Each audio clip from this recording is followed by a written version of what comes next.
Thank you, Bill, so much for joining us for our design and construction series. We're so glad to kick it off by interviewing Gilbane. Well, Liam, we're really excited to have you here, and I'm excited to talk to you again, so thanks a lot for having me. So the City Council has been considering some legislation to provide more safety training for workers on site. So is that enough to solve the problem? Well, first of all, I think the City Council, the industry, everyone is in agreement that a safer construction industry is better for everybody. I think one of the industries that has been lacking in the conversation, quite frankly, is the insurance industry. The insurance industry is a very robust industry that has a lot of data. They can actually look at accidents and they can look at incidents. They track all of that. We track that for them, we supply it to them. And it doesn't have to be about Gilbane or any of our competitors. It has to do with, let's understand what injuries are occurring in the workplace most frequently and what training can be designed to address those problems. We've noticed at Gilbane on our sites that different times of the year produce different times of injury. So we can proactively roll out training before a certain season to remind folks about heat exhaustion, as an example. I think that is really where we should start, and then we can find out what legislatively or within the Department of Buildings or who's best to enforce that or provide the training. We can have all those conversations, but I think we should first start with what the data says about what training's required and when. Keeping on that topic of safety, we've noticed that there's been a lot of talk about drug and alcohol uses on construction sites and how we can change policy to help reduce that. I'm just wondering, is that really a big issue on construction sites still? I mean, have you seen or heard of many incidents of that? So I think if you ask the insurance industry, they would tell you that if you have a random drug and alcohol testing policy, your insurance rates will go down.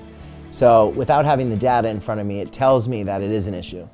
I know as an industry, drug and alcohol abuse, construction ranks #1. It does affect safety on our job sites. Impaired people should not be working in a dangerous environment like construction, the same way as they shouldn't drive a car.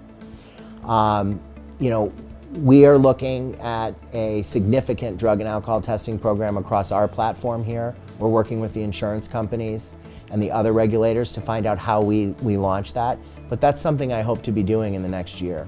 When it comes to the Department of Buildings, there has been some hiccups. Does it need an overhaul?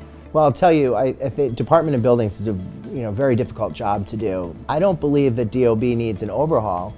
I do believe that DOB's gone a long way in trying to partner with the industry to make projects safer, to streamline the permitting process, to make it less bureaucratic. For example, the hub that was introduced during Mayor Bloomberg's term has made a significant improvement to how we file and review plans. There are ways they could modernize, and I'm sure they'll do that, but I think they're doing a good job in partnering with the industry right now in really trying to make positive change. Gilbane has been a proponent of Merit Shop, also known as Open Shop. I won't tell you to pick sides, but why do you guys prefer Merit Shop? So I think your comment about I'm not going to ask you to pick sides, I think is a very important one. Here at Gilbane, we don't pick sides. We bid to all trades, and we award to the most qualified bidder, regardless of union affiliation. And I think in New York, you have to look a little bit at history, where most of the work in New York was union of any size.